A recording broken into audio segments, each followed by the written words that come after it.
قدیم زمانے میں ایک نہایت بہادر اور چالاک شخص تھا جس کا نام عمرو عیار تھا۔ وہ صرف تلوار کا ماہر نہیں تھا بلکہ اپنی عقل، حاضر دماغی اور جادوئی تھیلی زنبیل کی وجہ سے دور دور تک مشہور تھا۔ عمرو شہزادہ حمزہ کا وفادار ساتھی تھا اور ہمیشہ مشکل وقت میں اپنی ہوشیاری سے دشمنوں کو شکست دیتا تھا۔ ایک دن خبر آئی کہ ایک ظالم جادوگر نے ایک خوبصورت شہر پر قبضہ کر لیا ہے۔ اس نے لوگوں کو قید کر رکھا تھا اور ہر روز اپنی طاقت بڑھانے کے لیے جادوئی عمل کرتا تھا۔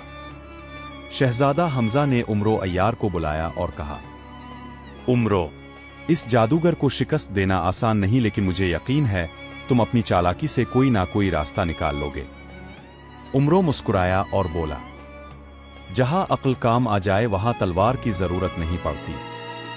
وہ رات کے اندھیرے میں بھیس بدل کر جادوگر کے محل میں داخل ہوا۔ کبھی وہ فقیر بن جاتا، کبھی سپاہی اور کبھی محل کا خادم۔ کسی کو شک بھی نہ ہوا کہ یہ وہی مشہور عمرو عیار ہے۔ محل کے اندر پہنچ کر اسے معلوم ہوا کہ جادوگر کی طاقت ایک جادوئی آئینے میں قید ہے۔ اگر وہ آئینہ ٹوٹ جائے تو جادوگر بے بس ہو جائے گا۔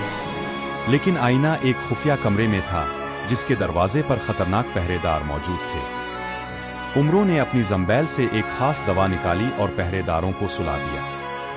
پھر آہستہ سے کمرے میں داخل ہوا اور آئینہ اٹھا لیا۔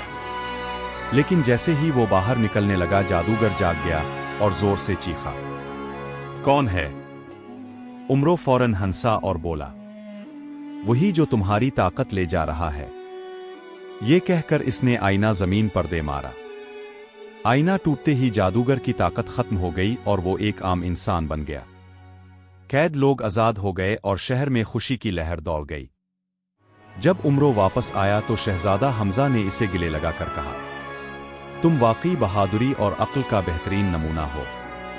عمرو مسکرا کر بولا، اصل طاقت تلوار میں نہیں، دماغ میں ہوتی ہے۔